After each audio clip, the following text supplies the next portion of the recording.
continuing on with our reflections on the Ten Commandments, we come to verse 12 in Exodus, which is an interesting commandment. It says, "Honour your father and your mother, so that you may live long in the land that the Lord God has given to you."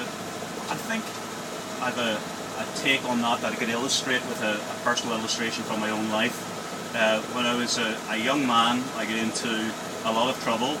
I was mixing with the wrong company, and it was potentially life-threatening. My mother very rarely ever said anything to me, but one day she took me aside and she said, "Your auntie saw you in such and such a place, just close to Belfast, with such and such a group of people, and it's not good, and I think your life's in danger, and I think you should stop doing that." And I took her advice, and as a result of honouring my mother, I think that my days were preserved upon the earth. And that's a very dramatic take on it, but I think the principle is right across the board. As children, we often think we know more than our parents, but they've got experience, and that's why God has given this commandment. It's not rocket science. They know what they're talking about. It's good to listen to what they say, and if you do, you have less chance of getting into trouble, and your days will be preserved on earth. Okay, let's see if we can find another one. Self-explanatory. You shall not murder. If we all went around murdering each other, where would we be? Society would be in an absolute heap.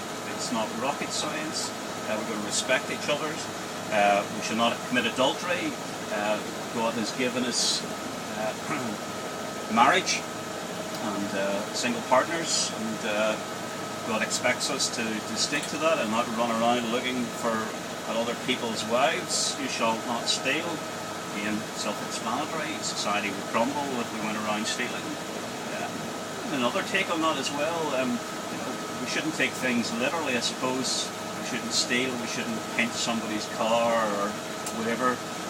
But there's a possibility of stealing even in our work, that we steal hours from our employers. And again, these things are given for the benefit of us and for society.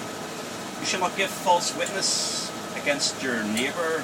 You shall not covet your neighbour's house, and so forth and so on. False witness is about lying. We're not to lie. We're to tell the truth.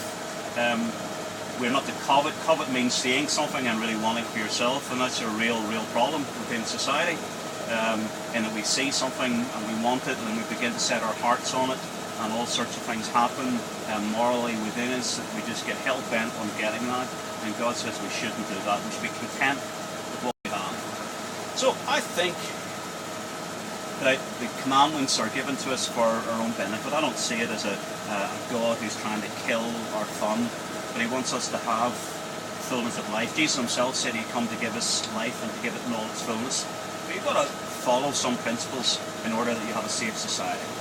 So there's the thought for today from the River Shannon.